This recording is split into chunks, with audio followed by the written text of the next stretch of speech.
At the mere age of 24, Hollywood actor James Dean died in a car crash. Despite making only 3 Hollywood movies, he remains one of the most iconic stars to ever exist. With his charisma, James ruled the heart of many. He achieved so much in such a little time. He became the figurehead of teen rebellion in the 1950s and represented a new image to American teens. He loved acting, but he loved speed and danger even more. So when, on September 30th, 1955, James Dean died in a car crash, many blamed his love of speed for death. However, his friends liked to differ. So what exactly happened that day? Could James Dean have survived the accident? And what is the curse of Little Bastard? Let's find out. Make sure to subscribe to our channel and press the bell icon to stay updated on our newest videos. Born in Indiana on February 8th, 1931, Dean was full of talent. He consistently radiated artistry and skill, showcasing his talents through various mediums. He demonstrated a multifaceted artistic flair, whether playing the violin, tap dancing, or sculpting. In a statement addressed to his high school principal, Dean highlighted one of the most distinctive passions: motorcycles. My hobby, or what I do in my spare time, is motorcycle. I know a lot about them, mechanically, and I love to ride. I have been in a few races and have done well. However, his childhood was as disheartening as his sudden demise.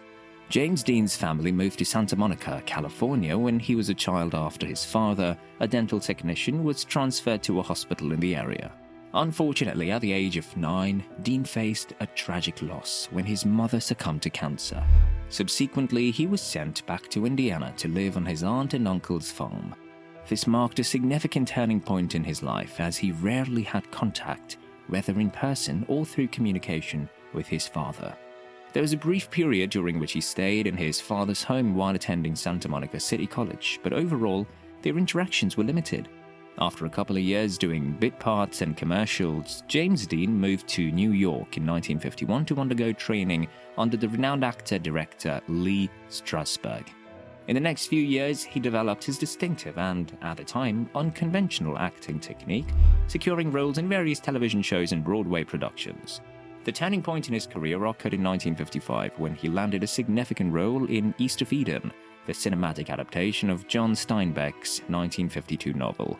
Dean's largely improvised performance and his embodiment of the restless American youth in the 1950s were met with widespread acclaim, marking a breakthrough in his career. His meteoric rise to fame could not have predicted James Dean's death, as sudden and horrific as it was. Although Dean was doing good in the film industry, his passion for car racing was still there in his heart. Reportedly, he used part of his East of Eden advance money to purchase a red convertible and a motorcycle. By March 1955, he had immersed himself in road racing, securing a commendable second-place finish in his debut at Palm Springs, California, while driving a white Porsche Super Speedster.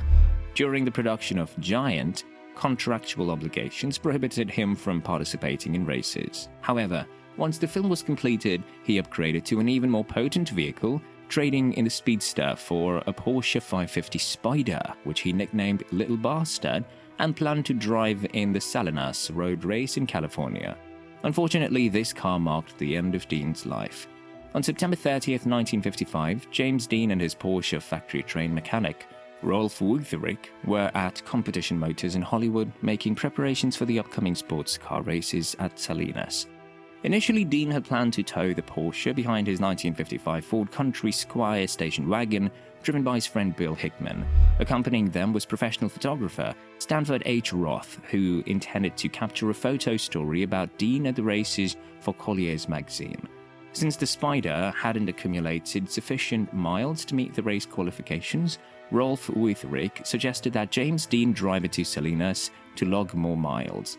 Before departing, the group, including Dean, Wutherick, Bill Hickman, and photographer Stanford Roth, had a coffee and donut stop at the Hollywood Ranch Market on Vine Street, just across from Competition Motors. They left the market around 1:15 p.m. PST, beginning their fateful journey to Salinas. At 3:30 p.m., California Highway Patrol Officer OTV Hunter pulled over James Dean at Metler Station, just south of Bakersfield, for driving at 65 miles per hour in a 55 miles per hour zone.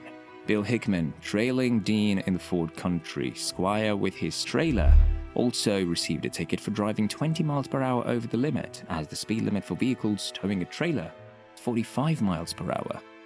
After getting the citations, Dean and Hickman proceeded west on SR 166, SR 33 to bypass Bakersfield's low downtown area with a 25 miles per hour limit. At Blackwell's Corner, James Dean made a brief stop for refreshments and encountered fellow racers Lance Reventlow and Bruce Kessler, who were en route to Salinas in Reventlow's Mercedes-Benz 300 SL Coupe. While leaving, the two groups agreed to reconvene for dinner in Paso Robles. Around 5:15 p.m., Dean and Hickman resumed their journey, heading west on US 466 towards Paso Robles, a distance of approximately 60 miles. Dean accelerated in the Spider, quickly distancing himself from the Ford station wagon driven by Hickman. Further along on US 466, Dean crested passing cars along the way toward the junction of US 466 and SR 41. At approximately 5:45 p.m., a two-tone black and white 1954 two-door was heading east on US 466, just west of the junction near Shandon. Its driver, 23-year-old Navy veteran and Cal Poly student Donald Turnipseed, turned left onto SR 41 and headed north towards Fresno. As Turnipseed's Ford crossed the center line, Dean, clearly recognizing the imminent crash, attempted to steer the Spider in a sidestepping racing maneuver. However, with insufficient time and space, the two cars collided almost head-on. According to the witness, John Robert, the Spider smashed into the ground 2 or 3 times in cartwheels and landed in a gully beside the shoulder of the road, northwest of the junction. The impact's velocity sent the much heavier Ford broad sliding 39 feet down US 466 in the opposing lane. The collision was witnessed by several people who stopped to help. Before cops arrived, Dean was extricated from the Spider's mangled wreckage with his left foot crushed between the clutch pedal and the brake pedal. He was critically injured, as his vehicle had absorbed the brunt of the crash, suffering a broken neck and massive internal and external injuries. Hickman and Roth arrived approximately 10 minutes after the crash, with Hickman assisting in Dean's extrication from the wreckage. Nelson witnessed Dean, unconscious and dying, being placed into an ambulance, and Wutherick, who had been thrown from the Spider, lying nearly unconscious on the shoulder of the road next to the wrecked vehicle. Dean and Wutherick were transported in the same ambulance to the Paso Robles War Memorial Hospital 28 miles away. Unfortunately, Dean was pronounced dead on arrival at 6:20 p.m. by the attending emergency room physician, Dr. Robert Bossert. Wutherick survived with a broken jaw and serious hip and femur injuries that required immediate surgery, and Turnipseed was only slightly injured with facial bruises and a bloodied nose. The cause of death listed on Dean's death certificate includes a broken neck, multiple fractures of his upper and lower jaw, both arms broken, and internal injuries. Beath wrote that Dean had died in the arms of his friend Hickman. However, it was where things start to get interesting. Despite initial reports suggesting that Dean had been driving at approximately 85 miles per hour, Nelson estimated that the actual speed was around 55 miles per hour based on the wreckage and the position of Dean's body. Dr. Michael Hunter, a forensic pathologist, thinks it is really weird that a skilled auto racer like Dean, driving in near-perfect conditions, got into a head-on collision. Soon, a legend of cursed little bastard started flooding on the newspapers. Fans were quick to point out that Dean had previously filmed a PSA for safe driving, cautioning viewers to take it easy driving. The life you might save might be mine. This coincidence on its own was eerie enough, but soon strange incidents were also being reported concerning Little Bastard. Although the car was a total wreck, some of its parts were able to be salvaged and sold off individually. Soon, weird things started to happen to people who bought them. The doctor who bought the engine was killed in a crash the first time he used it. Another driver was injured when 2 tires that he had purchased from the car blew out simultaneously. The driver of the truck transporting the shells skidded off the road and was killed. However, these aren't the only weird things that happened with Dean's Little Bastard. Many of the incidents related to it can't be explained. One such instance comes firsthand from none other than Sir Alec Guinness himself. The tale of the supposed curse begins before the car itself has been involved in any crash. In his 1985 autobiography, Blessings in Disguise, British actor Alec Guinness recounts an encounter with the American rebel one night in Hollywood during the year of James Dean's death. Dean enthusiastically exhibited his recently acquired Porsche to Guinness, sharing his pride in the purchase. Although he didn't drive it yet, he bragged about his car and said that it could go up to 150 miles per hour. However, the actor got a strange feeling after seeing the car. Guinness recalled how then, some strange thing came over me, some almost different voice, and I said, "Please do not get into that car, because if you get into that car at all, it's now Thursday, 10 o'clock at night, and by 10 o'clock at night next Thursday, you'll be dead if you get into that car." Even after being warned, Dean shrugged it off and continued to have dinner with a British actor. However, he died before next Thursday. Was it a manufacturing default or something that's beyond our knowledge? We'll never know. After a months-long investigation, the jury returned a verdict of accidental death with no criminal intent, finding Turnipseed not guilty of any contributory wrongdoing in the death of Dean. In 2014, a documentary-style TV show titled Autopsy: The Last Hours Off tackled the sudden deaths of celebrities and investigated the circumstances surrounding them. In the Dean episode, forensic expert Dr. Michael Hunter shared his opinion about the actor's car crash. After putting a lot of work into the case, Dr. Hunter believes that Dean had a higher chance of surviving the accident if a neck brace was placed on him before he was put in an ambulance and transported to the hospital. Weirdly, the ambulance he was in had a collision with another vehicle on its way to the hospital.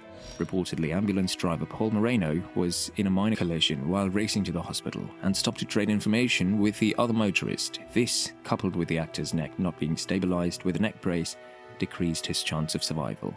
There has been some variance in accounts regarding the precise moments of James Dean's death. While some assert that he had died instantly at the scene of the car accident, others contend that he was alive initially but succumbed to the injuries while en route to the hospital. As time passed, things became a little confusing, with historian Lee Raskin's claim. Lee Raskin is a world-famous expert on James Dean and his motorsports exploit. In a clip, he said that it is possible that Dean was not driving that day. According to him, Don Dooley, an eyewitness, swore at the inquest under oath that it wasn't James Dean behind the wheel, but it was the person wearing a red shirt. However, this claim seems absurd, as Dean was found behind the wheel after the crash. Weirdly, Rolf Wutherick, who survived the car accident involving James Dean, met his end in 1981, succumbing to a fatal car accident. Despite enduring multiple unsuccessful suicide attempts, his life concluded in another tragic vehicular incident resembling Dean's. On the other hand, Donald Turnipseed, the driver of the other car involved in Dean's fatal crash, passed away in 1995 due to lung cancer.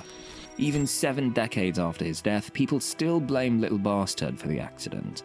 Dean had only owned the car for a few days when he decided to drive it up Route 466 en route to Salinas, traveling to a race after being banned from the sport by his studio for months.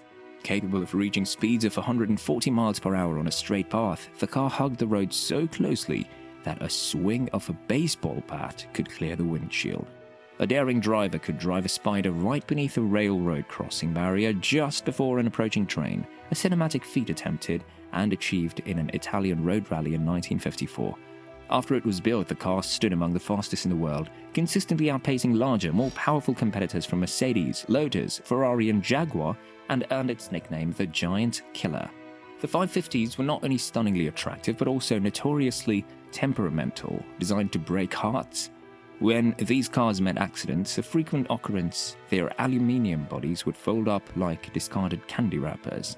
Today, only a few of the 90 originally built cars have survived, with most being carefully preserved by billionaire collectors and A-list celebrities who willingly shell out $5 million or more for the honor of ownership. Even individual components are worth a fortune, particularly if they can be convincingly traced back to Dean's ill-fated vehicle, Little Bastard. After years of observation, it wouldn't be wrong to say that the crash site is a dangerous spot, with lots of traffic and no lanes to pass. The shoulder is a narrow patch of gravel, then dirt, then a ditch bordered by barbed wire. And if you happen to be a regular passerby, you will always spot a broken down car or the remnants of a crash on the side. It's also important to note that in the early mornings and the late afternoons, the sun hits directly at eye level, and on summer days the road shimmers. These circumstances make it difficult to point out whose mistake caused the accident. There is still much debate about whether Turnipseed or Dean was to be blamed, particularly since the spider sat so low it might have been impossible to see. According to James Dean, biographer, and Porsche historian Lee Raskin, Turnip Seed probably hadn't even seen a car like Dean's just 39 inches off the ground, coming at him like a missile. The aftermath of the accident was a years-long lawsuit between James Dean and Warner Brothers. Because Dean died without a will, his assets were passed to his heirs using interstate law. As his mother predeceased him, his father inherited his entire estate. It is said that Dean may have preferred that his money go to the aunt and uncle who raised him, however, he had no choice in how his assets were distributed though. While his estate was estimated around $100,000 upon his death, James Dean's financial legacy continued to grow. Death doesn't stop the gravy train for celebrities. Many continue to generate income for their heirs after death, and Dean is no exception. His name and image live on through a foundation established by his estate. In fact, the foundation has been proactive in taking legal action against the unauthorized use of James Dean's image. Notably, a significant legal dispute unfolded in the 1990s, nearly 4 decades after Dean's passing, pitting Warner Brothers against the James Dean Foundation Trust. The legal battle concluded in favor of the trust, securing Dean's heirs' control over his image. Dean's legacy has continued to grow beyond the limit in recent years. Dean has continued to top the list of celebrities who posthumously earn money, earning 6 figures every year. Dean continued to shine even after his death. He was nominated for 2 Academy Awards in 1956 and 1957 for his roles in East of Eden and Giant. Merely a month following the actor's untimely demise, his film Rebel Without a Cause was released, and it became an instant hit. He also became the first actor to receive a posthumous Oscar nomination for Best Actor. To pay their respect to the actor, his fans gathered at the site of the car crash in observance of his 50th death anniversary in 2005. After the tragic loss of the actor, the roads have been realigned, but there is a sign that reads James Dean Memorial Junction. Dean's funeral was held on October 8, 1955, at the Fairmount Friends Church, Fairmount, Indiana. His coffin was closed to conceal the severe injuries to his upper torso and face. An estimated 600 mourners were in attendance, while another 2,400 fans gathered outside the church during the procession. Dean is buried at Park Cemetery in Fairmount, Indiana, and his gravestone is peppered with lipstick marks from kisses left by his adoring fans. Even after almost 69 years of his death, Dean is loved and respected by his fans immensely. The crash site has now become a tourist spot, and his fans like to leave mementos they feel connect them to the tragedy that happened there so long ago. The barbed wire fence is adorned with a curious assortment of sunglasses, bras, and license plate. The loss of such promising young talent makes us question the possibility of what would have happened if Dean hadn't changed his decision at the last moment. The absence of James Dean's talent has always left his fans curious about what he could have delivered if he had a few more years to live. Luckily, today we have advanced technology that can answer our curiosity to an extent. In 2019, it was reported that a realistic version of James Dean will be digitally inserted in the movie, which is based on Gareth Crocker's 2011 novel about the abandonment of more than 10,000 military dogs after the end of the Vietnam War. This announcement got mixed reactions from people. While Dean's fans and family were more than happy to see him back on the screen, the actors in Hollywood weren't happy at all. Chris Evans, who has played Captain America in the Marvel franchise movies, took to social media to criticize the use of Dean's image. His tweet read, "This is awful. Maybe we can get a computer to paint us a new Picasso." Following this announcement, the digital clone of James Dean got another movie to do. Finding Jack was going to revolve around Dean 2.0, who mysteriously appeared in the site of the car crash and looked exactly like James Dean. However, due to pandemic restrictions and backlash from netizens, the movie was soon cancelled. It's undeniably tragic that a young talent like James Dean met his untimely demise in an unexpected accident. Nevertheless, even with his short-lived existence, the love and admiration from his fans persist, keeping his memory alive 7 decades after his passing. This was the story of American rebel James Dean and his little bastard. If you liked it, check out our other videos and make sure to like, subscribe and turn on your notifications by clicking the bell icon.